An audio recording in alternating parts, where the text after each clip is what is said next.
बिस्मिल्लाहिर्रहमानिर्रहीम, अस्सलाम वालेकुम। Welcome to quick review. और क्विक रिव्यू में वर्ल्ड अफेयर्स की सीरीज़ के अंदर आपका वेलकम है। और वर्ल्ड अफेयर्स में आज हम बात करने जा रहे हैं जी बहुत ही इंपॉर्टेंट वर्ल्ड इवेंट की, जो आपने देखा कि अभी गुजरा, और वो है जी नेटो समिट जो है 2024 का। इसको डिस्कस करेंगे और देखेंगे इसके जो की टेक अवेज हैं उनको लेने की कोशिश करेंगे और समझने की कोशिश करेंगे कि इस नेटो समिट के अंदर जो है क्या बातचीत की गई और उसके क्या जो है वो असरात हो सकते हैं। ठीक है, तो इसको डिस्कस करते हैं। अब यहाँ पे आपको ये सामने पिक्चर दिखाई दे रही है, ये वॉशिंगटन डीसी के अंदर ये समिट हुआ 2024 का। और इस समिट को ये एजाज़ हासिल है कि ये 75th एनिवर्सरी है नेटो की। ठीक है, सबसे पहले तो आपको ये पता होना चाहिए समिट जो है वो 33rd समिट है यानी कि 33वां समिट है, लेकिन जो इनकी एनिवर्सरी है बने हुए नेटो की वो 75वां साल है इसको। और ये वॉशिंगटन डीसी के अंदर ही नेटो जो है वो बना था, और आज इसका जो है वो समिट जो है दोबारा से वॉशिंगटन डीसी के अंदर हुआ। तो ये चौथा समिट जो है वॉशिंगटन डीसी के अंदर हुआ है।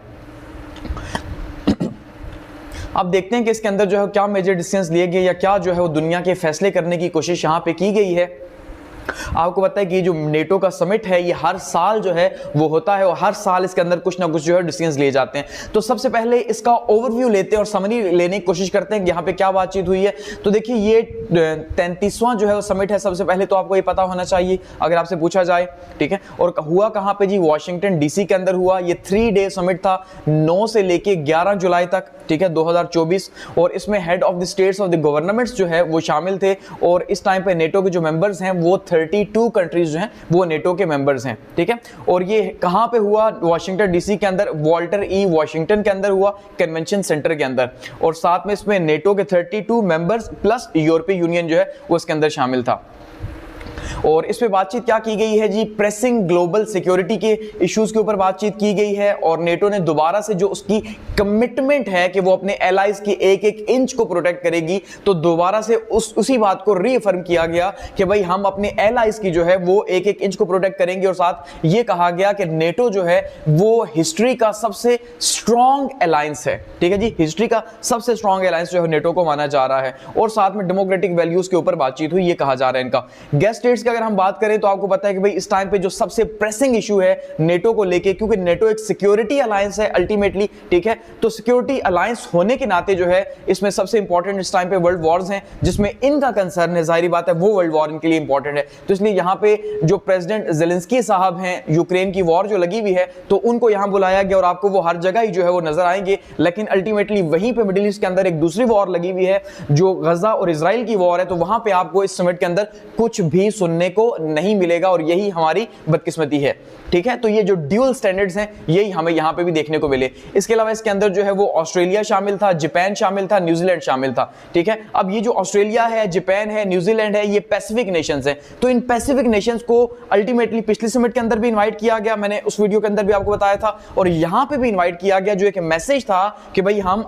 एक तो नेटो कंट्रीज का मतलब ये है कि नॉर्थर्न और अटलांटिक जो ये कंट्रीज हैं, ठीक है, एक तो नॉर्थ अमेरिकन कंट्रीज उस साइड पे समंदर की, और दूसरा अटलांटिक ओशन की इस साइड पे जो हैं ये यूरोपियन कंट्रीज, और साथ में पैसिफिक ओशन के कंट्रीज को शामिल करके जो है मैसेज दे रहे हैं कि भाई हमारा जो अलायंस है वो बेसिकली किसके खिलाफ है? चाइना के या रशिया के खिलाफ है। तो वहां पे इनको तैयार किया जा रहा है। और साथ में जो है कोरियन रिपब्लिक को भी यहां पे इनवाइट किया गया, साउथ कोरिया को खास करके। ठीक है जी, कोरियन रिपब्लिक का मतलब साउथ कोरिया को यहां पे इनवाइट किया गया, और यूरोपीय यूनियन भी था। तो इनको जो है गेस्ट स्टेट्स के तौर पे बुलाया गया है। और कंप्लीटली यहां पे इनके बुलाने से ही आपको मैसेज समझ आ जाएगा कि यहां पे जो मेन जो इनका यहां पे सबसे बड़ा कंसर्न रहा, ये जो डिबेट रही है वो रही है चाइना। ठीक है, और प्लस इसके साथ रही है रशिया। तो अल्टीमेटली चाइना और रशिया ही इस टाइम पे इनके लिए थ्रेट है, क्योंकि नेटो अलायंस है ही सिक्योरिटी का और इनकी कलेक्टिव सिक्योरिटी का है। तो इनको सबसे ज्यादा थ्रेट है इसी से। हिस्टोरिकल सिग्निफिकेंस की बात करते हैं तो ये 75th जो है वो एनिवर्सरी इन्होंने सेलिब्रेट की है। और नेटो जो है नॉर्थ अटलांटिक ट्रीटी जो है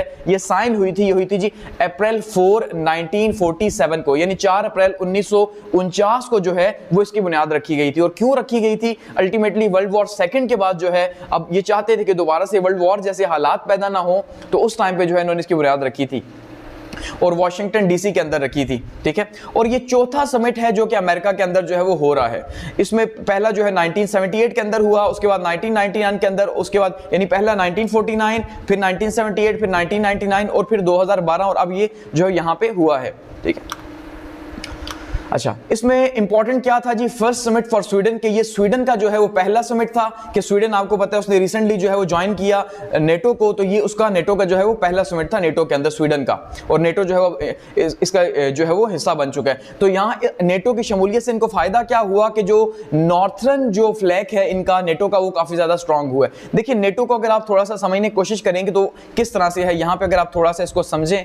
तो ये आप एज्यूम करें ये वर्ल्ड है, ठीक है जी, और यहाँ पे जो है ये साइड अगर आप देखेंगे तो ये है जी नॉर्थन अमेरिका की साइड पे, और यहाँ पे बीच में आ गया अटलांटिक ओशन, और यहाँ पे इस साइड पे जो है ये क्या है जी, ये यूरोप है, ठीक है। तो ये अटलांटिक ओशन की क्रॉस दोनों साइडों पे जो है ये एक बना हुआ है, ट्रीटी बनी हुई है कि इसमें नॉर्थ अटलांटिक जो है ये ट्रीटी है, तो बेसिकली इसको प्रोटेक्ट कर रही है। तो यहाँ पे स्वीडन जो है इसको भी साथ में शामिल किया गया, और ये अपने आप को यहाँ पे प्रोटेक्ट करने की कोशिश की गई है, इस पूरे रीजन को, एक एरिया को, पूरे के पूरे को, कि यहाँ पे ये जो एरिया बन रहा है आपका, आप अगर इसे ज्यूम करें, क्या अमेरिकन हो गया, नॉर्थ अमेरिका हो गया, साथ में यूरोप हो गया, तो इस पूरे एरिया को एक बॉल के अंदर ये बंद करने की कोशिश कर रहे हैं कि भाई ये बॉल के अंदर बंद हो जाए और ये यहाँ पे प्रोटेक्ट हो जाए। किससे प्रोटेक्ट हो जाए? स्पेशली रशिया से प्रोटेक्ट हो जाए और चाइना से प्रोटेक्ट हो जाए, ठीक है। तो ये अपने यहाँ पे एलाइज को जो है शामिल कर रहे हैं। तो जैसे आप देखते हैं ना कि मिलिट्री होती है तो मिलिट्री की राइट साइड और लेफ्ट साइड होती है, तो इसी तरह से बिल्कुल यहाँ पे भी जो है ये सेंटर है, ये राइट और लेफ्ट है, अगर मिलिट्री अगर कहीं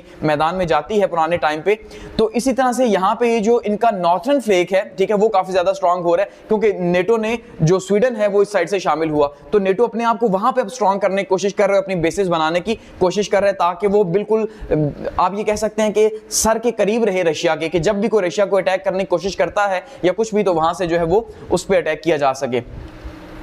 तो ये जो ओपन डोर पॉलिसी है, ठीक है जी, यानी नेटो की जो ओपन डोर पॉलिसी है कि जिसमें चाहता है कि मजीद कंट्रीज भी शामिल हो, तो उसमें इस तरह से आपने देखा कि भाई ये शामिल हो गया स्वीडन, अब मजीद कंट्रीज पे भी फोकस किया जा रहा है। अब यहाँ पे जो मेन फोकस रहा नेटो के समिट के अंदर वो क्या था जी, focus on Ukraine and security. एक तो फोकस रहा यूक्रेन के ऊपर, साथ में सिक्योरिटी के ऊपर, और तीसरा यूक्रेन सिक्योरिटी के ऊपर फोकस रहा, ठीक है, जो मेनली जो इनका फोकस रहा कि भाई जो रशिया ने जो इन्वेजन की हुई है, आपने देखा 2023 का जो समिट था उसके अंदर भी यही सबसे मेजर इशू था, और वहां पे भी जो है रशिया को धमकियां दी गई कि भाई रशिया तुम अच्छा नहीं कर रहे, जो कर रहे हो तुम्हें इसका सबक मिलेगा, और इसी तरह से चाइना को भी साथ में थ्रेट किया गया था लास्ट 2023 में, और अब दोबारा से जो है इन्हीं को जो है यहाँ पे फोकस किया गया है। तो यूक्रेन जो है ये कहा जा रहा है जी, Ukraine and transatlantic security जो है इनके लिए बहुत ज्यादा कंसर्न है। ट्रांस अटलांटिक यानी कि अटलांटिक ओशन के उस साइड पे और अटलांटिक ओशन के इस साइड पे यूरोपियन और नेशनल अमेरिकन सिक्योरिटी जो है इनके लिए इंपॉर्टेंट है, प्लस जो है वो यूक्रेन की सिक्योरिटी इनके लिए इंपॉर्टेंट है, ठीक है। तो ये यूक्रेन को प्रोटेक्ट करने की यहाँ पे बात कर रहे हैं, और अल्टीमेटली यूक्रेन यहाँ पे जो है वो क्या कर रहा है, एक बफर जोन के तौर पर काम कर रहा है, यानी नेटो कंट्रीज के बीच में और रशिया के बीच में एक बफर जोन है, और अल्टीमेटली इसी को ही प्रॉक्सी तौर पर यूज कर रहे हैं दोनों स्टेट्स ही, रशिया भी और अमेरिका भी, आप ये कह लें कि ये प्रॉक्सी के तौर पे यूक्रेन को यूज कर रहे हैं और यहां पे नुकसान पहुंचा रहे हैं या पहुंचाने की कोशिश कर रहे हैं एक दूसरे को। और इनका जो फोकस है वो क्या है जी, रशियन जो इन्वेजन है यूक्रेन की उसके ऊपर सबसे ज्यादा फोकस है, और यहां पे ये बात कही गई है कि भाई हम जो है वो हर वो स्ट्रेटेजी अडॉप्ट करेंगे जो यूक्रेन को सपोर्ट करेगी या यूक्रेन को जो है वो प्रोटेक्ट करेगी। अच्छा, discussion on north Korea's involvement, यहां पे मजीद जो बातचीत की गई जी इसके अंदर वो क्या की गई, वो खास करके जो कंसर्न्स शो किए गए कि भाई नॉर्थ कोरिया जो है अब यूक्रेन वॉर के अंदर जो है इन्वॉल्व हो चुका है, तो ये काफी ज्यादा कंसर्निंग है। देखिए लास्ट टाइम जब मैंने बात की थी कि जब नॉर्थ कोरिया और जो है साथ में रशिया जो है इन्होंने एक डिफेंस पैक्ट साइन किया था, आपको अगर याद हो तो रशियन प्रेसिडेंट साहब जो है लास्ट मंथ जो है उन्होंने नॉर्थ कोरिया का भी विजिट किया और साथ में वियतनाम का भी विजिट किया था, तो वहां पे मैंने इसको डिस्कस किया था कि भाई जो डिफेंस पैक्ट जो है म्यूचुअल डिफेंस पैक्ट साइन हुआ, ये काफी ज्यादा अलार्मिंग है रशिया के लिए, जिसमें ये कहा जा रहा था कि भाई अगर रशिया के ऊपर अटैक होगा तो नॉर्थ कोरिया भी साथ में उसको रिस्पॉन्स करेगा, इसी तरह से अगर नॉर्थ कोरिया के ऊपर अटैक होगा तो उसको रशिया साथ में रिस्पॉन्स करेगा, तो ये म्यूचुअल जो डिफेंस है ये काफी ज्यादा खतरनाक था। तो इसी के ऊपर जो है वेस्टर्न वर्ल्ड ने काफी ज्यादा क्रिटिसाइज भी किया था, और इसके बदले में जो उनका डिफेंस पैक्ट हुआ, तो लास्ट ईयर से ही 2023 से ही हम ये देख रहे हैं कि जो नॉर्थ कोरिया है उसके काफी क्लोज रिलेशंस चल रहे हैं इस टाइम पर रशिया के साथ, और उसका रीजन क्या है, इनकी शेयर्ड आइडियोलॉजीज जो है वो इसका रीजन है। और इसीलिए यहां पे कहा गया कि भाई जो नॉर्थ कोरिया है जो अपना असलाह जो है सप्लाई कर रहा है रशिया को, रशिया जो है यूक्रेन वॉर के अंदर इस्तेमाल कर रहा है, न सिर्फ असलाह बल्कि वो अपने ट्रूप्स भी यहां पे जो है वो भेज रहा है, ठीक है जी। जो वेपन सप्लाईज है उसकी और साथ में जो ट्रूप्स की डिप्लॉयमेंट है जो रशिया के अंदर उसने की हुई है और वो उसके खिलाफ लड़ रहा है। पहले से ही एक तो रशिया की आर्मी की स्ट्रेंथ ज्यादा है, जाहिर बात है, रशिया की आबादी ज्यादा है, यूक्रेन की आबादी कम है, ठीक है। अब रशिया की आबादी तकरीबन 14.5 करोड़ के करीब है और यूक्रेन की 3.5 करोड़ के करीब, तो बहुत बड़ा डिफरेंस है। तो साथ में अगर ये भी शामिल हो रहे हैं तो ये काफी ज्यादा थ्रेटनिंग है। तो इसलिए कहा जा रहा है कि भाई ये जो यूक्रेन कॉन्फ्लिक्ट है इसके अंदर जो नॉर्थ कोरिया कूद पड़ा है, ठीक है, रशिया की हेल्प को, तो ये काफी ज्यादा खतरनाक है और ये हमारे लिए अलार्मिंग है। तो इसके अगेंस्ट में वो कैसे काउंटर करें? अब देखिए जो अप्रोचेस हैं वो कैसे अडॉप्ट की जा रही हैं स्ट्रेटेजिक स्टडीज के अंदर, अगर आप देखेंगे इसको थोड़ा सा और इंटरनेशनल रिलेशंस के कॉन्टेक्स्ट के अंदर आप देखेंगे तो अब यहां पे एक साइड पे नॉर्थ कोरिया और रशिया का अलायंस बना, किसके अगेंस्ट में? एक्चुअली में नेटो के अगेंस्ट में, यूक्रेन के अगेंस्ट में नहीं बना। यूक्रेन इटसेल्फ आप कह ले कुछ भी नहीं है, क्योंकि उसके पीछे जो खड़ा हुआ है वो कौन खड़ा हुआ है? वो नेटो खड़ा हुआ है। तो नेटो के अगेंस्ट में जो है ये आप समझ लें कि ये अलायंस बना। वहीं पे अब नेटो क्या कर रहा है, क्योंकि नेटो ने साउथ कोरिया को वहां पे बुलाया इस समिट के अंदर, सो इसका मतलब वो क्या कर रहा है? वो साउथ कोरिया, ठीक है, उसके साथ रिलेशंस बिल्ड करवाने की कोशिश कर रहा है यूक्रेन के, या बेसिकली अब यूक्रेन का नाम दिया जा रहा है, एक्चुअली में तो नेटो कंट्रीज के हालात ही उनके साथ बिल्ड होंगे, मजीद स्ट्रांग होंगे। तो अब वो इसके अगेंस्ट में पैरेलल, क्योंकि नॉर्थ कोरिया और साउथ कोरिया की दुश्मनी है, ठीक है, और रशिया और नेटो की दुश्मनी है। तो ये इस तरह से जो है अलायंसेस बन रहे हैं कि भाई नॉर्थ कोरिया अगर रशिया को सपोर्ट करेगा तो यूक्रेन जो है या नेटो जो है वो साउथ कोरिया को सपोर्ट करेगा। किसके अगेंस्ट में? नॉर्थ कोरिया और रशिया के अगेंस्ट में। सपोर्ट का मतलब क्या है? सपोर्ट का सीधा सा मतलब ये है कि भाई ये वहां पे जाके अपने जो है वो डिफेंस पैक्ट साइन करेंगे, वहां पे जाके अपनी आर्मी को डिप्लॉय करेंगे, अपनी फोर्सेस को डिप्लॉय करेंगे, और जब भी अटैक का इश्यू होगा तो ये वहां से अटैक कर सकते हैं आसानी से। इसका मतलब ये है सिंपली, ठीक है। जैसे अब यूक्रेन जो नॉर्थ कोरिया उसने क्या किया, उसने भी तो ट्रूप्स दिए हुए ना, तो ये भी बिल्कुल इसी तरह से ये काम करेंगे। तो यहां पे कंसर्न भी शो किया गया और साथ में कोऑर्डिनेटेड रिस्पांस भी साथ साथ जनरेट कर दिया गया। तो ये बहुत ज्यादा एक्टिव पॉलिसी है नेटो की, आप ये कह सकते हैं। I'm sorry। अब अगर हम यहाँ पे यूक्रेन और साउथ कोरिया की कोऑपरेशन की बात करते हैं कि यूक्रेन और साउथ कोरिया की कोऑपरेशन कैसी है, तो देखिए उसमें अगर आप देखेंगे तो यहाँ पे जो रशिया और नॉर्थ कोरिया की कोऑपरेशन है उसको काउंटर करने के लिए जो है वो कोशिश की जा रही है कि यहाँ पे भाई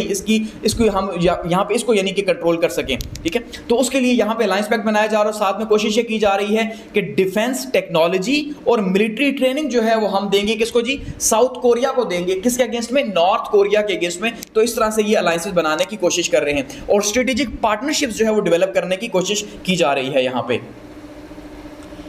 अच्छा, अब इसके मजीद अगर आगे देखते हैं तो सबसे इंपॉर्टेंट चीज जो है चाइना के हवाले से यहाँ पे रही है। आपको पता है चाइना और रशिया ही जो है वो सबसे इंपॉर्टेंट है इस टाइम पे। एक साइड पे रशिया जो है उसने यूक्रेन वॉर लगाई हुई है और दूसरी साइड पे चाइना जो है उसने इकोनॉमिक जो है वो थ्रेट इस टाइम पे दिया हुआ है अमेरिका को, और साथ में जो है वो अपनी मिलिट्री को जो मॉडर्नाइज कर रहा है पैसिफिक ओशन के अंदर या अटलांटिक ओशन के अंदर भी उसके जो इन्फ्लुएंस बढ़ाने की कोशिश कर रहा है। तो ये भी काफी ज्यादा जो है वो थ्रेट रहा इसके लिए। तो यहाँ पे आप एक न्यूज को देखिए, China is decisive enabler for Russia's war in Ukraine. ये टर्म यूज की गई है इसके अंदर डिसाइसिव एनेबलर की, ठीक है, कि चाइना जो है वो पूरा पर्पसफुली स्ट्रेटेजिकली जो है वो रशिया को सपोर्ट कर रहा है वॉर के अंदर अगेंस्ट नेटो या अगेंस्ट यूक्रेन। और ये काफी बड़ा इल्जाम जो है लगा और इसके ऊपर काफी ज्यादा इंटरनेशनल हेडलाइंस बनी है, ठीक है। China and Indo Pacific security यहाँ पे बात की गई है, सबसे इंपॉर्टेंट आप ये समझ लें, ठीक है, कि चाइना को काउंटर करने की बात की नेटो समिट के अंदर, और साथ में इंडो पैसिफिक की सिक्योरिटी, क्योंकि इंडो पैसिफिक के अंदर चाइना को काउंटर करना इस टाइप पे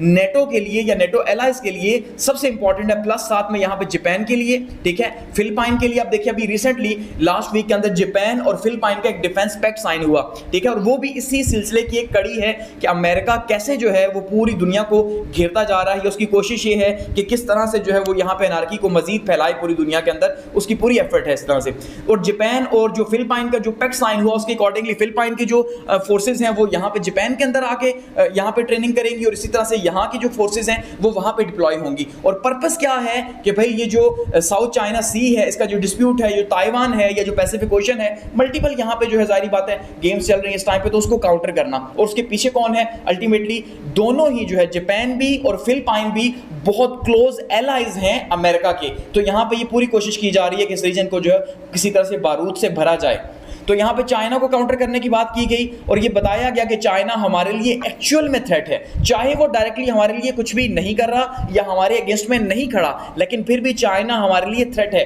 हमारी इकोनॉमीज के लिए थ्रेट है, हमारी सिक्योरिटी के लिए थ्रेट है। और साथ में उन्होंने बताया कि जी चाइना जो मिलिट्री की मॉडर्नाइजेशन कर रहा है ये बहुत ज्यादा प्रॉब्लमेटिक है, और साथ में असर्टिव एक्शंस जो उसके हैं इंडो पैसिफिक रीजन के अंदर, जैसे आपने देखा कि इन दिनों काफी ज्यादा जो है डेवलपमेंट्स हुई हैं, स्पेशली जो है ये जब नेटो समिट हो रहा था 9 से 11 जुलाई की बात कर रहा हूं, इस 9 से 11 जुलाई में ये कहा जा रहा है कि यूजुअल से बहुत ज्यादा जो है वो ताइवान के ऊपर वॉर प्लेन्स चाइना के देखे गए हैं, जो एक इंडिकेटर था कि भाई आप वहां जो मर्जी बैठ के कर लो, ये ताइवान मेरा है और ये यहां पे हुदूद मेरी है, आप तो यहां नहीं पहुंच सकते, लेकिन देख लो मेरे प्लेन्स यहां पे उड़ रहे हैं। ठीक है, तो ये जो है वो देखा गया 9 से 11 जुलाई के बीच में, तो ये काफी ज्यादा ऐसा ही है। और साथ में चाइना ने भी जो कोस्ट गार्ड के लॉस पास किए कि भाई जो भी 11 डॉट लाइन को, जो आपको पता है साउथ चाइना सी की जो डिस्प्यूटेड टेरिटरी है, कि भाई उसको जो भी क्रॉस करेगा हम उसे पकड़ेंगे, और उन्होंने फिलिपाइन के कोस्ट गार्ड्स को पकड़ा भी, तो ये काफी ज्यादा इंपॉर्टेंट है यहाँ पे भी। तो यहाँ पे कोशिश कर रहे हैं जी, जो नेटो है वो ये कह रहा है, नेटो कहता है free and open Indo Pacific हम ये चाहते हैं। ठीक है, वो कहते यही है, लेकिन अब जब वो इतनी हॉस्टाइल स्ट्रेटेजीज अपनाएंगे, ठीक है, और इंडो पैसिफिक को वो खुद काउंटर करने की कोशिश करेंगे, वहां पे जो है हर जगह पे अपनी बेसिस बना देंगे, तो ऐसा कैसे पॉसिबल होगा कि वहां पे आप ये कह सकते हैं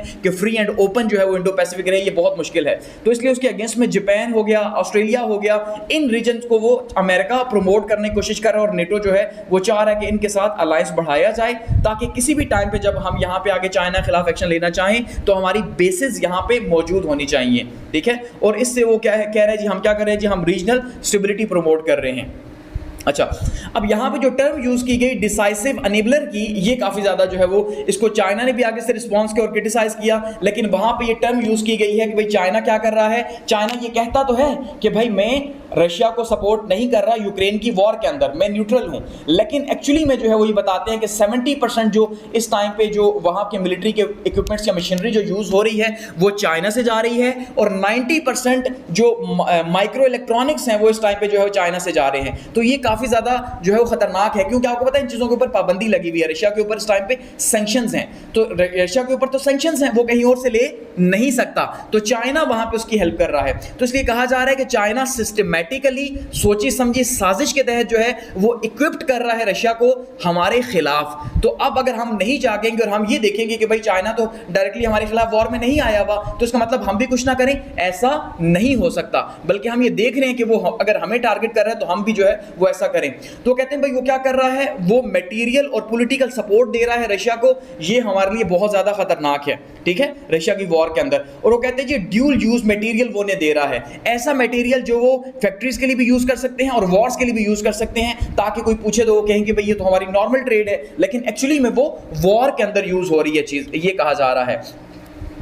साथ में बताते हैं कि जो अलायंस है ये क्या कर रहा है जी, ये कंटिन्यू कर रहा है, पोज कर रहा है सिस्टमैटिक चैलेंजेस को, यूरो अटलांटिक सिक्योरिटी को। ठीक है, यानी जो नेटो की सिक्योरिटी है इसको सिस्टमैटिक चैलेंजेस दे रहा है, कि सिस्टमैटिक चैलेंजेस यही हैं कि भाई आप जो है वो डायरेक्टली तो ना आए, लेकिन इनडायरेक्टली आप वेपन सप्लाई करें, या वेपन्स भी आप सप्लाई नहीं करते तो उसके लिए रॉ मटेरियल सप्लाई करें, फैक्ट्रीज के लिए रॉ मटेरियल सप्लाई करें, और जो पाबंदियां लगी हुई हैं रशिया को तोड़ने की आप उसको मजीद एम्पावर करें, या इंटरनेशनल फोरम्स के ऊपर जो है आप ये कहें कि भाई हमारे रिलेशंस की कोई लिमिट नहीं है, नो लिमिट, तो ये बहुत ज्यादा जो है वो अलार्मिंग है। तो इसलिए उन्होंने कहा कि भाई जो पीपल्स रिपब्लिक ऑफ चाइना है ये जो कह रहा है कि भाई हम जो है हमारी और रशिया के साथ ताल्लुकात की नो लिमिट पार्टनरशिप है, तो इसका मतलब ये है कि वो जानबूझ के ये पार्टनरशिप उसने रखी हुई है, वो भी नेटो के अगेंस्ट में। सो इसका मतलब हम अपनी आंखें बंद नहीं करेंगे और हम भी चाइना के खिलाफ पॉलिसीज को लेके आएंगे, ये कहने की कोशिश यहाँ पे की जा रही है, और इसके हवाले से स्टेप्स उठाए गए हैं, इसीलिए पैसिफिक रीजन के कंट्रीज को यहाँ बुलाया गया।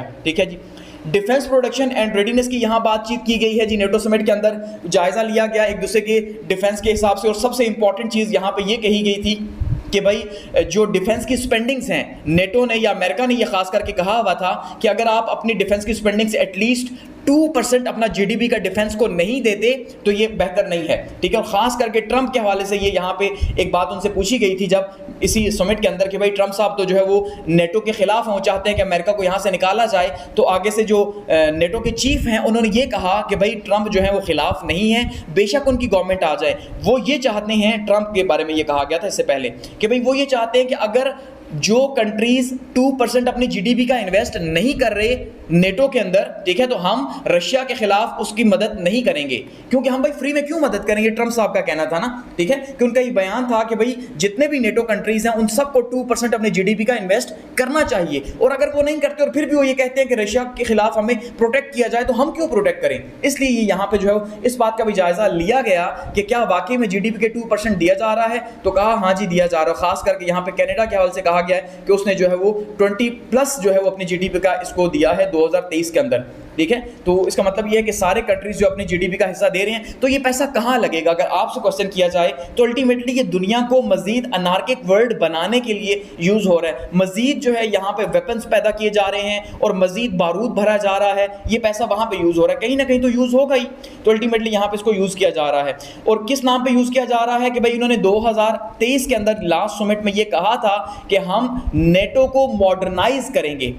नेटो की जो आर्मी है, ठीक है जी, या जो मिलिट्री है नेटो की, हम उसको और उसके असलहे को मॉडर्नाइज करेंगे। तो उसके लिए बहुत लंबी डिटेल उन्होंने शेयर की हुई थी कि भाई हम कैसे इसको मॉडर्नाइज करेंगे, ठीक है, इक्विपमेंट्स इसके बेहतर करके। तो यहाँ पे बातचीत की गई कि भाई हम बूस्ट करेंगे डिफेंस प्रोडक्शन को और मॉडर्नाइज करेंगे, ठीक है, और साथ में मिलिट्री रेडीनेस के लिए हम हर वक्त तैयार रहेंगे, यहाँ पे मजीद कहा गया। और इन्होंने कहा जी इंक्रीज करेंगे इन्वेस्टमेंट्स को, किसके अंदर, एडवांस्ड डिफेंस टेक्नोलॉजीज के अंदर, इंप्रूव करेंगे लॉजिस्टिक्स को और सप्लाई चेन्स को। इसका मतलब यह है कि जितने भी नेटो कंट्रीज, आप किसी भी टाइम पे अटैक हो सकता है, थ्रेट आ सकता है, तो हम सब के लिए लॉजिस्टिक चेन बनाएंगे, ठीक है, और सबको सपोर्ट करेंगे। तो ये काफी ज्यादा खतरनाक चीज है, और रैपिड जो है वो डेवलपमेंट की जाएगी अपनी कैपेबिलिटीज को, इसके ऊपर अच्छा खासा काम वो उन्होंने स्टार्ट कर दिया लास्ट ईयर से ही, और बहुत स्विफ्टली वो इसके ऊपर काम स्टार्ट कर रहे हैं कि भाई इसका मतलब ये है कि वो ये इरादा रखते हैं, या शायद उन्हें ये पता है, क्योंकि डिसीजन तो वही लेते हैं कि भाई हमने कब वॉर करनी है, तो इसको बहुत ज्यादा मॉडर्नाइज कर रहे हैं तेजी से।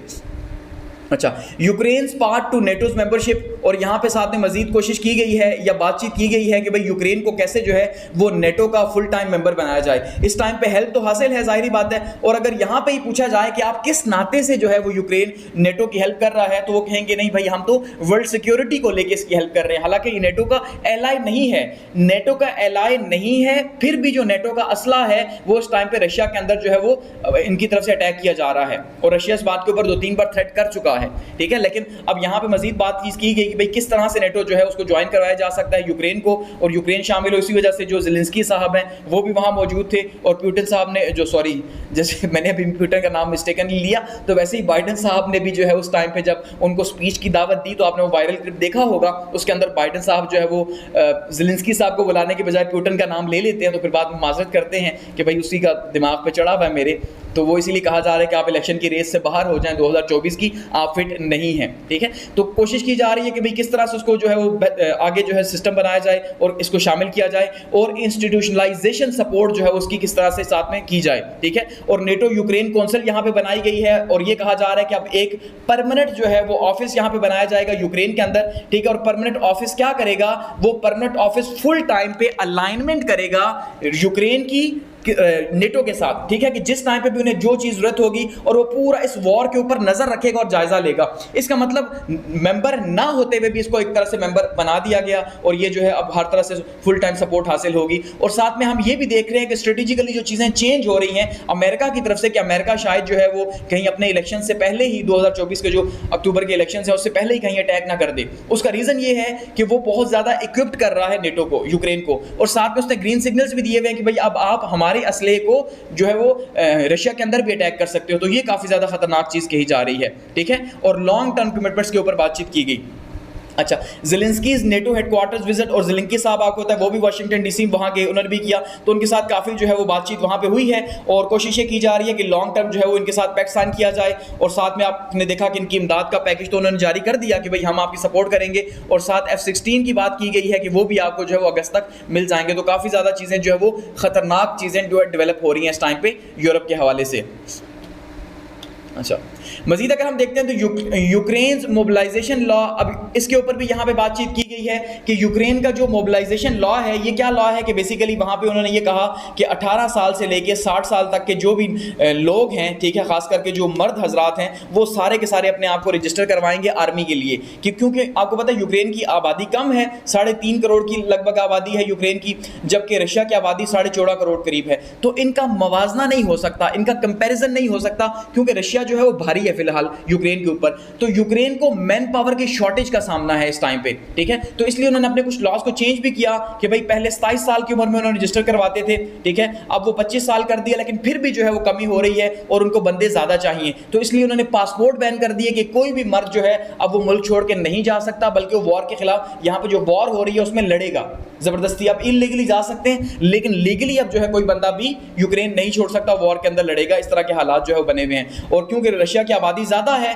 तो अल्टीमेटली वहां पे फिर काफी ज्यादा चीजें जो है वो मुश्किल हैं, ठीक है। तो साथ में इसको क्रिटिसाइज भी किया गया लॉजिस्टिकल हर्डल्स को कि भाई कैसे इसको दूर किया जाए। यूएस सपोर्ट फॉर यूक्रेन की अगर बात करते हैं तो यूएस ने दोबारा से रीअश्योर किया कि भाई नेटो की सपोर्ट तो है ही है आपको, लेकिन अमेरिका की भी आपको सपोर्ट रहेगी, और अमेरिका भी आपको यकीन दहानी करवाता है। इसीलिए आपने देखा एंटनी ब्लिंकन साहब उन्होंने एक विजिट भी किया, ठीक है जी, यूक्रेन का, और वहां पे भी उन्होंने काफी कमिटमेंट्स की हैं, और साथ में $60 बिलियन का एक पैकेज जो है उसको भी अप्रूव कर लिया है कि $60 बिलियन जो है वो मिलेंगे यूक्रेन को इस वॉर में लड़ने के लिए, कि भाई उनको पैसे दिए जाओ, उनको वॉर करवाई जाओ, और दुनिया के अंदर जो है ये जो बदमनी है उसको फैलाई जाओ, और ये वो यूज करेंगे आर्टिलरी के लिए और अपने एयर डिफेंस सिस्टम के लिए इसको यूज करेंगे, ठीक है। और यहां पे ये इसको यूज कर रहे हैं, और लॉन्ग टर्म सिक्योरिटी के लिए जो है वो कह रहे हैं कि भाई हम यूक्रेन की लॉन्ग टर्म सिक्योरिटी चाहते हैं। मजीद देखते हैं जी, तो हंगरीज नेटो मेंबरशिप स्टैंस। अब यहाँ पे हंगरी ने भी, हंगरी तो मेंबर है जाहिर बात है, लेकिन हंगरी ने यहाँ पे, हंगरी के जो प्राइम मिनिस्टर साहब है विक्टर ऑरबैन साहब, उन्होंने जो यहाँ पे ड्यूलिज्म है जो नेटो का, यानी नेटो जो है वो करता कुछ है दिखाता कुछ है, अल्टीमेटली जैसे गजा इजराइल वॉर के ऊपर बातचीत ही नहीं हुई यहाँ पे, ठीक है, तो उसको लेके भी यहाँ पे उन्होंने कहा कि भाई ऐसा नहीं होना चाहिए, और साथ में उन्होंने कहा कि भाई हम ये नहीं चाहते कि यूक्रेन में आप हंगरी की फौज भेजें, हम नेटो का हिस्सा हैं, ठीक है, लेकिन क्योंकि हमारे रशिया के साथ भी ताल्लुकात हैं, सो इसलिए हम ये नहीं चाहते कि भाई आप जो है वो हमारी फौज जो है वो नेटो के थ्रू वहां पे भेजें। तो उन्होंने इस बात का एतराज किया हंगरी के जो प्राइम मिनिस्टर साहब हैं, और इस टाइम पे हंगरी के प्राइम मिनिस्टर वैसे भी कहा जा रहा है शटल डिप्लोमेसी के ऊपर है, यानी कि एक मुल्क से दूसरे, दूसरे से दूसरे, तो पहले यूक्रेन गए, ठीक है, उसके बाद वो रशिया गए, और उसके बाद वो चाइना गए, तो इन तीनों मालिक के साथ उन्होंने बातचीत की कि शायद जंगबंदी के हवाले से कोई बातचीत की जाए, और साथ में कहा जा रहा है कि सऊदीया भी जो है अभी ये समिट एक जो है वो वहां पे करवाएगा, पीस समिट करवाएगा, जहां पे यूक्रेन की जंगबंदी के ऊपर बातचीत की जाएगी, ठीक है। और उन्होंने बताया कि भाई हम ये नहीं चाहते कि नेटो की जो टेरिटरीज हैं उससे बाहर आप किसी तरह से, क्योंकि जाहिर बात है यूक्रेन अब नेटो की टेरिटरी फिलहाल नहीं है, तो आप वहां पे हमारी आर्मी ना भेजें। तो इससे ये भी आइडिया हो रहा है कि जो इंटरनल डिवीजन्स हैं ईयू की नेटो के साथ, वो भी हमें यहां पे खुल के सामने मिली। तो हम ये नहीं कह सकते कि इनकी मुकम्मल तौर पे यूनिटी है और जो अमेरिका कहेगा वही माना जा रहा है, ऐसा नहीं है, बल्कि कहीं ना कहीं कॉन्फ्लिक्ट्स भी मौजूद हैं, वो भी हमें इस समिट से पता चले। अच्छा, ईयू यूक्रेन सिक्योरिटी डील यहां पे हुई है जी, उसके ऊपर बातचीत की गई है कि नेटो की सिक्योरिटी तो है ही है, लेकिन साथ में ईयू की भी जो है वो यूरोपीय यूनियन की भी यूक्रेन के साथ सिक्योरिटी डील हुई है, जिसका पर्पस क्या है कि भाई यहां पे अपनी सिक्योरिटी को मजबूत किया जाए, यानी ईयू के मेंबर्स की, और साथ यूक्रेन की मदद की जाए, ठीक है। और ये जो है इसका पर्पस क्या है कि खास करके लिथुआनिया और एस्टोनिया जो है उसको भी एग्रीमेंट्स के अंदर शामिल किया गया, जो कि अभी नेटो के मेंबर्स नहीं है, लेकिन उनको साथ में जो है शामिल किया गया कि भाई उनको भी साथ शामिल करके तो हम अपनी सिक्योरिटी को मजीद मजबूत करें। रशिया रीजनल एक्शंस की बात की जाए तो यहाँ पे इसके ऊपर बातचीत की गई है जी, ठीक है। और एंटनी ब्लिंकन साहब जो हैं उन्होंने काफ़ी ज़्यादा इसके ऊपर क्रिटिसाइज भी किया, और उनकी पूरी कोशिश है कि यहाँ पे जो यूरोपियन कंट्रीज़ हैं जो कुछ उनका मेंबर नहीं है उनका भी उन्होंने विजिट किया, और उनका विजिट गो के अब रशिया की तरफ से तो वो ये समझते हैं कि भाई उनको विजिट नहीं करना चाहिए था, लेकिन अमेरिका ने उनका विजिट ज़बरदस्ती करवाया इन एरियाज़ के ऊपर, मोल्दीविया के ऊपर, जॉर्जिया के ऊपर, यूएस के ऊपर। तो इसका पर्पज़ ये था, ठीक है जी, कि भाई यहाँ पे उनको जाके ये मैसेज कन्वे करना कि हम इन मालिक के या इन स्टेट्स के साथ हैं, कि ईस्टर्न यूरोपियन कंट्रीज को भी उन्होंने जो है विजिट किया है। Policy changes on weapon use, यहाँ पे इसके ऊपर बातचीत की गई है जी, कि जो वेस्टर्न पॉलिटिक्स है अगर उसमें देखते हैं तो जैसे मैंने कहा कि अब जो नेटो है उन्होंने ये अलाउ कर दिया, या खास करके अमेरिका ने जो है वो सिग्नल्स दे दिए यूक्रेन को कि आप रशिया के अंदर भी हमारे वेपन्स का यूज कर सकते हैं। तो इसका मतलब यह है कि नेटो अब तैयारी कर रहा है कि वो डायरेक्टली रशिया के साथ वॉर में जाए, क्योंकि उसे इस बात का आइडिया हो चुका कि इसके बिना हम अपने आप को सर्वाइव नहीं कर सकते या बचा नहीं सकते। सो इसलिए ये जो वेपन यूज की पॉलिसी का शिफ्ट हुआ है मिलिट्री सपोर्ट का, ये काफी ज्यादा अलार्मिंग रहा, ठीक है। तो इससे क्या हो रहा है कि अब रशिया के इनसाइड भी अटैक किया जा रहा है, और रशिया पहले भी 2-3 बार ये कह चुका कि इसका आपको खमियाजा भुगतना पड़ेगा, कि आप जो नेटो डायरेक्टली अब मेरे टेरिटरी के अंदर अटैक कर रहा है तो मैं भी डायरेक्टली करूंगा, चाहे फ्रांस के अंदर करूं, जर्मनी के अंदर करूं, ऑस्ट्रिया के अंदर करूं, पोलैंड के अंदर करूं, जहां मर्जी करूं, लेकिन मैं करूंगा, ठीक है। तो ये जो है इसके अंदर भी हम देख रहे हैं, और साथ में ये कहा जा रहा है कि भाई हम 2026 तक जो है वो लॉन्ग रेंज के मिसाइल भी जर्मनी के अंदर जो है उसको भी नस्ब कर देंगे। अच्छा, North Korea Russia defence pact के हवाले से बता चुका हूं कि भाई ये जो कॉम्प्लेक्स, इन्होंने बताया कि जो ग्रोइंग कॉम्प्लेक्स ग्लोबल अलायंसेस बन रहे हैं, ये भी नेटो के लिए जो है उनको काउंटर करना बहुत ज्यादा जरूरी है, जिसमें नॉर्थ कोरिया और रशिया की बातचीत की गई। नेटो डिफेंस स्पेंडिंग के हवाले से यहाँ पे बातचीत की गई है कि भाई इसको हम मजीद बढ़ाएंगे, और साथ में उन्होंने ये कहा कि पोलैंड के अंदर और जो बाल्टिक स्टेट्स हैं वहां पे हम अपने आप को मजीद, लास्ट ईयर भी उन्होंने ये कहा था कि हम यहाँ पे बेसिस बनाएंगे और यहाँ पे ही डेवलपमेंट करेंगे, अपनी इंडस्ट्रीज भी यहाँ पे लगाएंगे असले को लेके, और यहीं पे हम अपने हथियार डेवलप करेंगे ताकि दूर से लाने ना पड़े। तो इस बार फिर उन्होंने कहा कि जो हम ये हायर बजट बनाएंगे, इस बजट के थ्रू हम जो है पोलैंड और बाल्टिक स्टेट्स को ज्यादा इंपावर करेंगे, यहाँ पे अपनी बेसिस बनाएंगे डिफरेंट पोजिशन के अंदर, ताकि रशिया को हम यहां पे टफ टाइम दे सकें, और डिफेंस स्पेंडिंग्स को हम मजीद बढ़ाएंगे। अच्छा, यूक्रेन डिफेंस स्पेंडिंग्स कमिटमेंट्स, और साथ में उन्होंने बताया कि भाई जो यूके है उसके जो आपको पता है नए इलेक्शंस हुए हैं और यूके के जो प्राइम मिनिस्टर हैं कीयर स्टीमर जो है वो आ चुके हैं, तो उन्होंने बताया कि भाई हम 2.5 जो है, आप 2% कहते हैं, हम 2.5% जो है वो नेटो को देंगे, और हम भी ये चाहते हैं कि हम नेटो के साथ अपने अलायंस को मजीद जो है वो स्ट्रॉन्ग करें, अपनी कैपेबिलिटीज को बढ़ाएं। इसके साथ साथ आर्मेनिया और अजरबैजान भी यहाँ पे आए, और ये काफ़ी ज़्यादा थ्रेटनिंग था, क्योंकि यहाँ पे ये एक्सपेक्ट नहीं किया जा रहा था कि इनके साथ कोई अलायंस बने, क्योंकि ये बेसिकली सेंट्रल एशियन नेशंस के साथ हैं, ठीक है। तो अगर ये भी साथ में शामिल होते हैं तो ये काफी अलार्मिंग है कि ये भी रशिया को काउंटर करने की एक स्ट्रेटजी है कि आप यूक्रेन की साइड पे एक साइड पे स्ट्रेटजी कर रहे हैं, और दूसरी साइड पे इस साइड पे यहाँ पे जो है वो अजरबैजान और आर्मेनिया के कंट्रीज मौजूद हैं। तो यहाँ से भी अगर आप इन ममालिक के साथ आगे बढ़ते हैं, क्योंकि इन ममालिक को भी खतरा है कि शायद रशिया जो है वो इनके ऊपर अटैक ना करे, सो ये अपने भी डिफेंस के लिए इसको देख रहे हैं। तो यहाँ पे भी ये काफी ज्यादा खतरनाक है कि यहाँ पे अगर ये रशिया इनको दोबारा से देखता है कि अगर ये अमेरिका के साथ अलायंस में जाते हैं तो रशिया इनके ऊपर अटैक कर सकता है, तो सेंट्रल एशिया के अंदर भी ये आग जो है वो फैल सकती है। आप ये कह सकते हैं जो इस टाइम पे सिर्फ यूरोप की साइड पे फैल रही थी, तो सेंट्रल एशिया की साइड पे फैलने के इसके थ्रेट्स मौजूद हैं।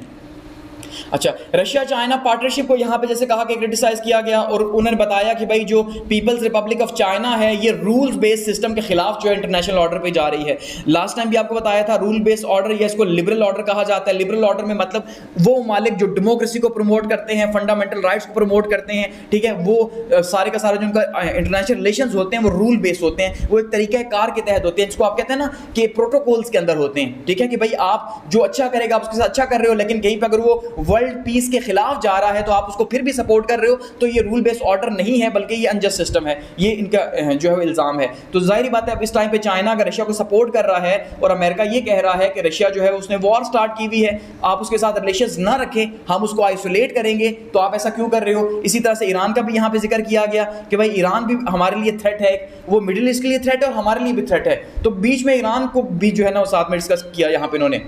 अच्छा, NATO allies begins transfer of F-16 to Ukraine, साथ में यहाँ पे ये बात भी इन्होंने की कि भाई हम F-16 जो है वो अगस्त के महीने तक जो है वो दे देंगे, और अगस्त के महीने तक यूक्रेन की फजाओं को प्रोटेक्ट करने के लिए F-16 यहाँ पे आ जाएगा, ठीक है। तो ये भी काफी ज्यादा खतरनाक है, इसका मतलब ये इनके डिफेंस को स्ट्रॉन्ग करते जाएंगे और ये वॉर ना खत्म होने वाली वॉर बनती जाएगी, ठीक है, ये कहा गया। साथ में नेटो ने प्रॉमिस किया कि भाई यूक्रेन को 43 बिलियन जो है वो एड में मजीद यहाँ पे देगा, ठीक है, यानी मजीद उनकी जो है वो मदद करेगा, और इरिवर्सिबल जो है वो पाथ है ये कि अब ये दोबारा वॉर खत्म नहीं हो सकती, अब इसको ये मजीद आगे ही लेके जाएंगे, और उसकी के लिए क्या करेंगे जी, लॉन्ग रेंज जो है मिसाइल भी वहां पे डिप्लॉय करेंगे। और मजे की बात यह है कि ये वो मिसाइल हैं जो कि एक ट्रीटी के तहत रशिया और अमेरिका खत्म कर चुके थे, लेकिन वो ये कहते हैं कि ये ट्रीटी 2019 के अंदर खत्म हो गई, ठीक है जी। ये जो हमने कहा था कि भाई जो ट्रीटी है, स्टार्ट की ट्रीटी जिसके तहत हम जो न्यूक्लियर वेपन्स हैं उनको कम करेंगे, तो अब वो उसी ट्रीटी को खत्म हुआ 2019 के अंदर, तो अब ये डिप्लॉय करेंगे जर्मनी के अंदर, इसका मतलब वॉर की मुकम्मल तौर पे तैयारी है।